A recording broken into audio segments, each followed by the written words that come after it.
Hello my lovelies. So today I'm gonna make this video pretty short and sweet. We're talking about how to finesse a college schedule, okay?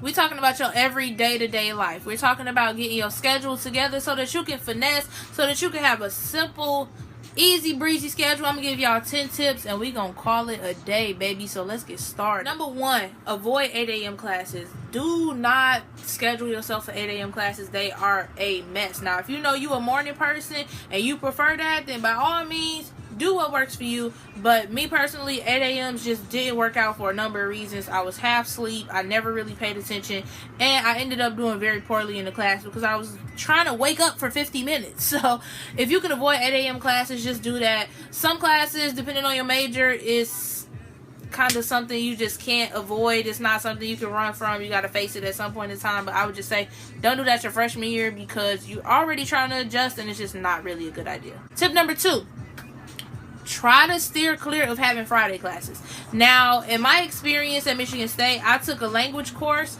so it was a foreign language course at that, so I automatically had Friday classes. If you have a math class, you're more than likely going to have that class on a Friday. If you're an engineering major, L. If you some type of science major, L. Chemistry, biology, psychology, L. You probably gonna have a Friday class, so kind of can't finesse your way out of that. Anything like math related, like I said, it's not going to be a Tuesday, Thursday, Monday, Wednesday type of deal. You're going to be taking that L on that Friday class.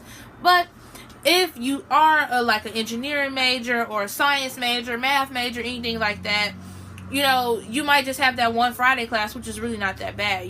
2 hours, 3 hours, whatever on a Friday. And then you're done. Hopefully you can schedule it between 10 a.m. and 12 p.m. So that way, even if it is 3 or 4 hours, you're done at a decent time of the day. And you can enjoy a weekend. Because in college, the weekend really starts on Thursday. Okay? And it's because people don't have Friday classes. So don't get Friday classes. Okay? Don't get Friday classes. Yeah. Next tip. Try to keep your classes all between 10 a.m. and 4 p.m. because that will give you a lot of time to work. It'll give you time to do homework. And it'll give you time to just enjoy your life. You know what I'm saying? Especially if you don't have Friday classes or 8 a.m.s. You own it, poppin', B. Your day ends at a decent time. And you just have time to relax, de-stress, and keep it pushing. Easy, simple life. You see what I'm saying? Next on this tip list, you want to avoid long gaps. So sometimes in college, those things are inevitable, as I said. But if you can avoid a long gap, then by all means do that. So that means like class number 1 might be from like 10 to 12. The next class might be from like 1 to 2. The next class might be from like 3 to 6. Not too bad, because your gaps are really small. But you don't want to have like a 10 a.m. class and then your next class is like at 4 p.m. It's like, oh, it's such a long gap. However, I got a tip for that too. So just hold your horses. Just hold your horses. Because we're going to get to that in just a second. When you finessing a schedule, you also want to make sure that you're not scheduling yourself for multiple hard classes in the same semester. Because it just will put a lot of weight on your shoulders.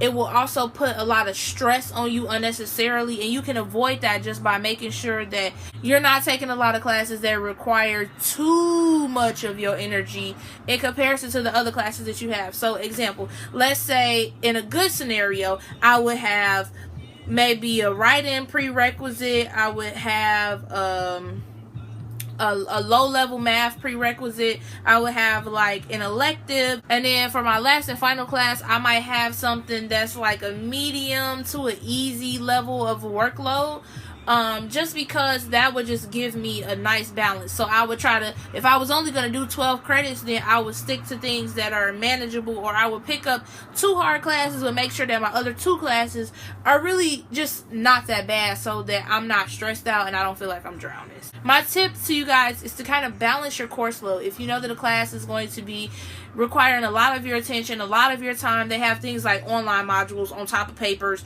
on top of, having to go somewhere and do an observation or whatever have you. Just listen to me, bro. You want to make sure that you don't have too many hard classes. You want to mix it up some, so be conscious of that. Next and most important, look up the reviews for your professors. That matters, bro. Reviews are like really honest, especially when it comes to college classes, because students will tell you like, look, bro, this professor is an easy pro up. Take this class. He got old exams that are very similar to his most recent exams. Study those and you'll be good. You'll follow the format. You know, it gets you familiar with that professor ahead of time. If it tell you, look bro, this professor is really hard, don't take this class, especially if you're a freshman. Like, I don't recommend this class to anybody, but if you have to take it, this is what you're gonna be up against. This is what you can expect. Student reviews of professors and classes and exams and coursework are brutally honest. And to be honest, I avoided a lot of bad professors at Michigan State just by looking at reviews. Some reviews was like, this professor is racist. Being a student at a predominantly white school, those reviews helped me a lot because, you know, just having a community of students who wrote reviews that were minorities, they were telling me like, bro, you know, I had a couple of run-ins with this particular professor. I don't recommend them to anybody else just because of a lot of cultural differences that they aren't really aware of, and they make comments that are really offensive, and I don't think they do it on purpose, but it's just something that can be very uncomfortable for someone who has not really been exposed to much, or, you know, things of that nature. So it's just a good heads up. So look into your reviews of your professors. Now, I know I told y'all I had some tips for my people who have those harder classes. If you absolutely can, take them in the summer. Take them in the summer because summer classes are shorter. They exclude a lot of the fluff of that course, and they really just get to the meat of it.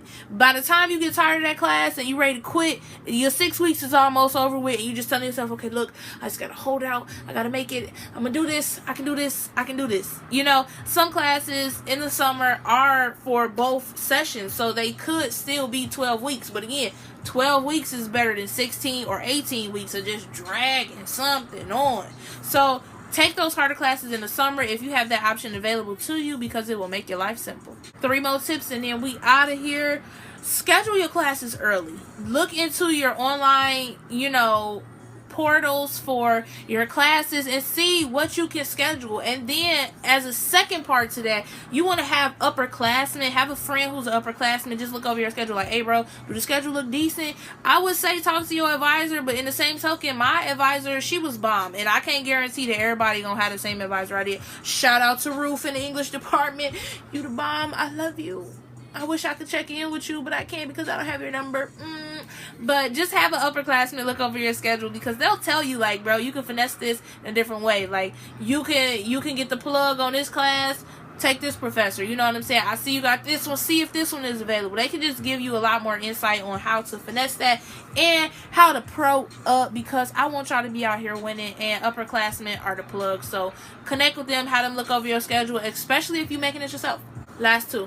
1, take your prerequisites first. Take your prerequisites first, and then if you have a long break, use work to fit into that. So if that means that you are picking up extra shifts, if that means that you are utilizing those long breaks to go to work, it's a great way to get money in and also be done by the end of the day. So let's say I got a class on Tuesday, and that class is from 10:30 to 11:30, and then my next class isn't until 4 o'clock, and that class is from like 4 to 4:50.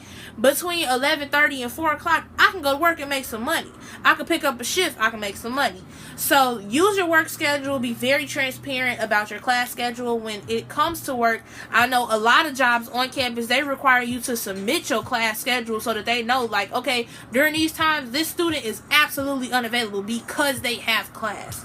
You know what I'm saying? So look into filling in your gaps with work. Look into filling in your gaps with getting ahead in homework. I know I did that a lot, and that helped me out a lot. So yeah, these have been my 10 tips on how you can finesse a perfect schedule in college. I hope that you guys like this video. These tips really helped me out, so I figured I would pass them on to y'all. If you like this video, go ahead and give it a thumbs up, comment, rate, and subscribe, and share this video with a friend, and I will catch y'all on the flip side.